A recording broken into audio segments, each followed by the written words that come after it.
Every single one of these patients is sick of waiting.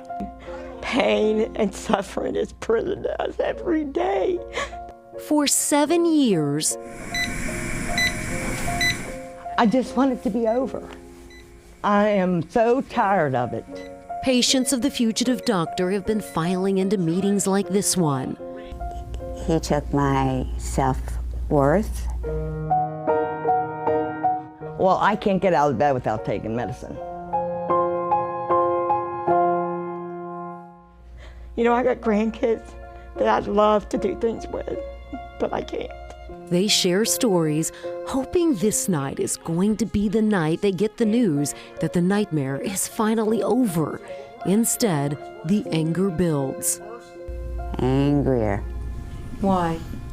Because I'd like to tell my story. I'd like to get it out, and I'd like people to know what in the hell he did to me. Elaine Waxler trusted Dr. Durrani to operate on her 7 times. She had a major back surgery first, okay? Then she had a neck surgery. Then it was a low back surgery. Then another neck surgery. Then 3 more. Brenda Conley also had 7 surgeries, Tanya McQueary 10, and 4 of her family members were also operated on by Durrani, including her sister, who died waiting for her day in court.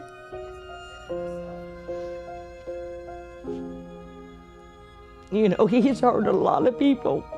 A lot of people. And, you know, every time I get on the Facebook or something, you know,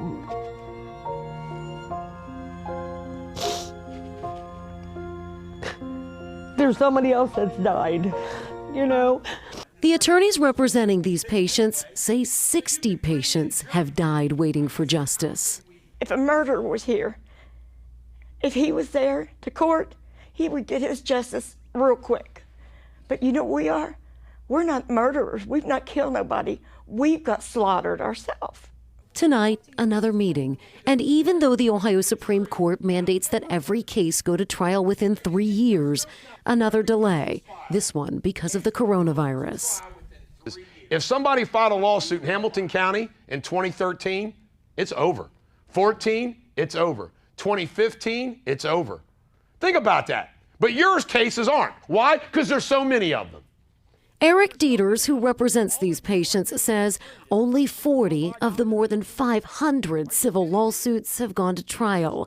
So his bigger fear, and his client's fear, is if there aren't group trials, these people may never get in front of a jury. You know, I just wanted to be over with and, you know, just go on with life. You know, that's all.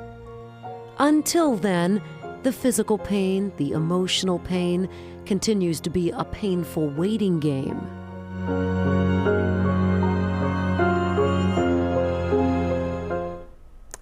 Now, after our series of reports on the fugitive doctor, 4 hospitals settled out of court, but because of liens to cover medical bills, many of these patients, including Elaine, Tanya, and Brenda, still have not seen a dime.